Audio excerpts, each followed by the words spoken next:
It may be the ultimate unresolved mystery of human life. How and why does consciousness exist? Although some scientific literature acknowledges that the question remains open, the overwhelming consensus among neuroscientists today is that the brain alone creates conscious experience. The brain is described as a genetically programmed computer whose electrical and biochemical processes produce what we experience as thought and decision-making. It's therefore no surprise that science headlines today suggest that the experience of free will is merely an illusion, a byproduct of so-called background noise in the brain.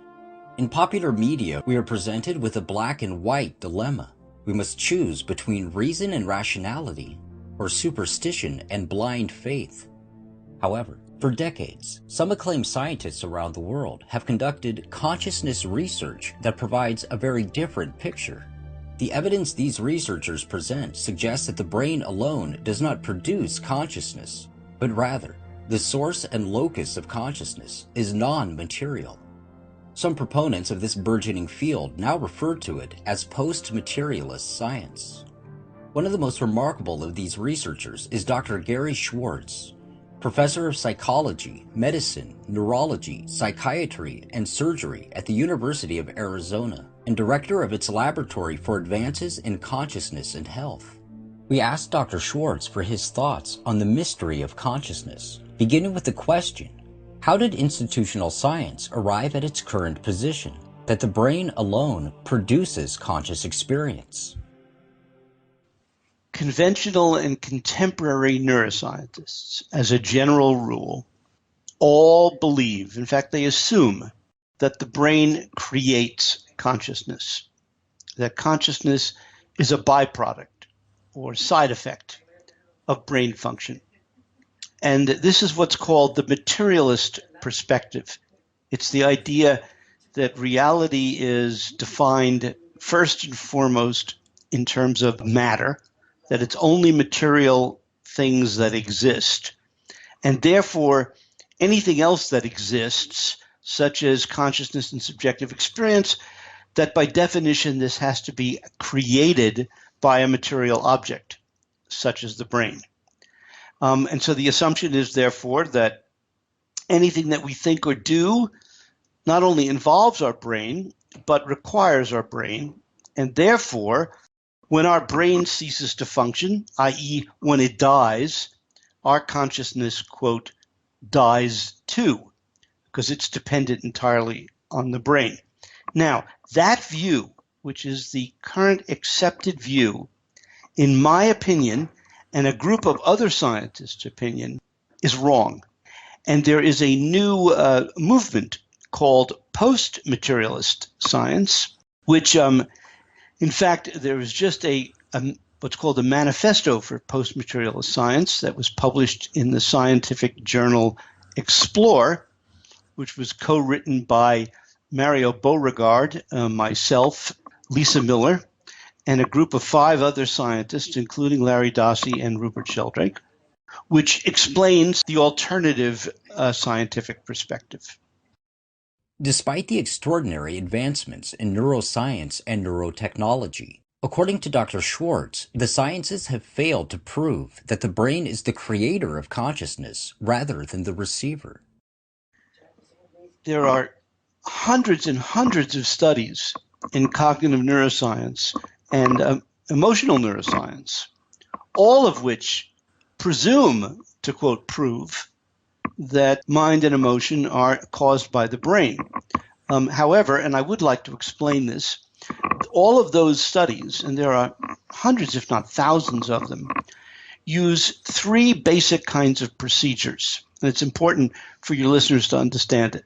Those procedures are correlation, stimulation, and ablation. Now, what does that mean in plain English? Correlation means, for example, they'll put electrodes on the occipital cortex. Then they will, let's say, shine a light and show that there's a change in brainwaves, typically a reduction in what's called the alpha frequency, alpha blocking in the back of the head. Moreover, if a person imagines a light, you see a reduction in the alpha frequency in the back of the brain. So the first thing is we observe a correlation. between conscious experience and brain function. Secondly, you could do stimulation.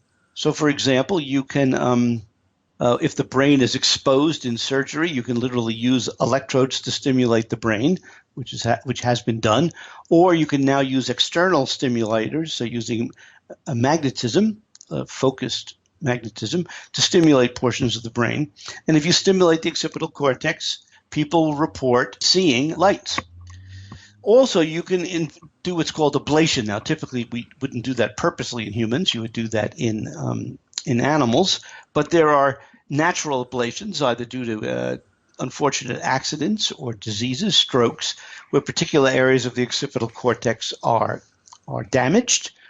And you will find decrements, or if not blindness, in selective regions of one's visual perception. So those three factors, correlation, stimulation, and ablation, triangulate. They all point to the idea that the brain is creating consciousness. Now, why is that not sufficient to conclude that the brain causes consciousness? And the reason is really very simple. And I actually learned this when I was in high school and then started out my undergraduate education in electrical engineering. Because the same three criteria are used to determine how a television set is working.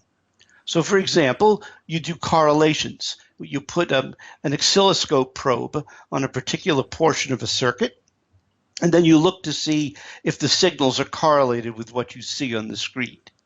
Then you do stimulation.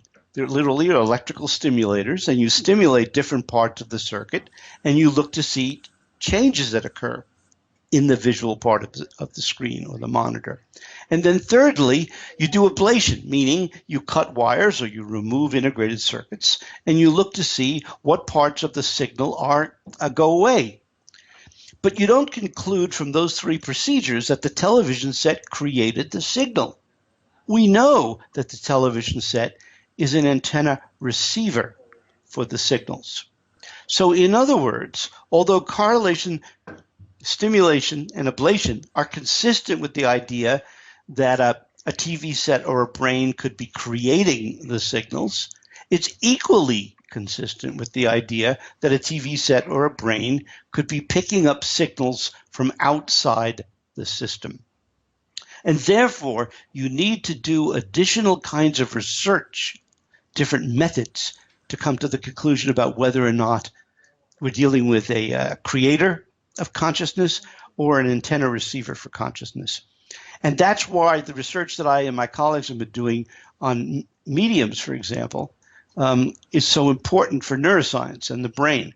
Because if the brain was the creator of consciousness, then when a person's brain died, their consciousness would cease, case closed. But if our brains are really TV systems, they're antenna receivers for our minds, Dr. Williams Hiller calls them biosuits, if you would, that then if our brains die and our body's physical die, our consciousness hasn't died, i.e. the signal hasn't disappeared, because that was not the origin of the signal in the first place. And therefore, other people's minds and brains, for example, the minds of mediums, could pick them up. And that's why I've done so much research under single-blind, double-blind, and triple-blind conditions, and they all point to the conclusion that some mediums are real and that the information strongly supports the idea that consciousness survives physical death. And that's a post-materialist perspective. Individuals who have experienced clinical death may provide one of the most critical clues on the source and essence of consciousness. While mainstream science attributes the so-called near-death experience entirely to brain activity, as Dr. Schwartz explains, this notion is complicated when all measurable brain activity has ceased.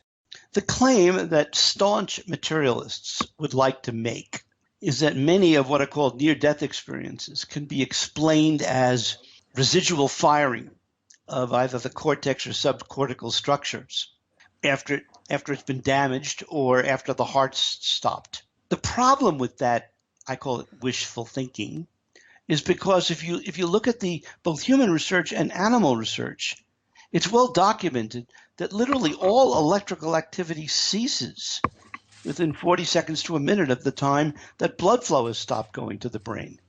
There is no evidence of electrical firing of the brain at all. So for people to therefore think that somehow, well, their brain is still firing, it's just that we can't electrically see it, the reason why they're pushed to that conclusion is because they find it impossible to believe that one's consciousness could continue after the brain had stopped functioning. That's because they're stuck believing this simple materialist view. Now, those people have not thought through the issue of the fact that neuroscience methods, correlation, stimulation, and ablation, do not prove the conclusion that the brain creates consciousness any more than correlation, stimulation, and ablation would conclude that a television set created the TV signals. They don't understand that core logic. The consensus theories of institutional science tell us that nature and all the universe is purposeless. What is institutional science contributing to humankind in our quest for personal and collective identity and meaning? At a surface level, the material approach to science, if anything, is taking it away. It sees the universe as a material, cold, thoughtless, feelingless, loveless place for which there is no meaning or purpose. It's sort of order that's derived from chance, and it's just one of an infinite number of possible universes. And that our ability to have meaning and to have subjective experiences is really a byproduct or a side effect of the evolution of matter, which is mostly driven by random processes. That view, if anything, robs the cosmos of meaning and purpose. However, when you take a non-materialist approach to all of this, which I and a number of colleagues do, this perspective, instead of taking you away from spirituality, takes you to spirituality. And it allows you to experience and interpret the universe in a very alive, living, conscious, intelligent, creative process. And it leads you to re-examine what we experience as the material world. Now, for the record, I love material. I love the material world. I think that the creation of matter and the capacities of material systems is to be admired and celebrated. And I think that there are principles that material systems show which actually reveal the deep intentions and meaning to a universal consciousness, a universal mind. So in other words, studying the nature of matter in material systems and living systems tells us something about the mind of the creator, the mind of God. And therefore, it can be very instructive, but we have to reinterpret what we're seeing from this grander framework. So post-materialism does not throw out discoveries in material science, quite the contrary.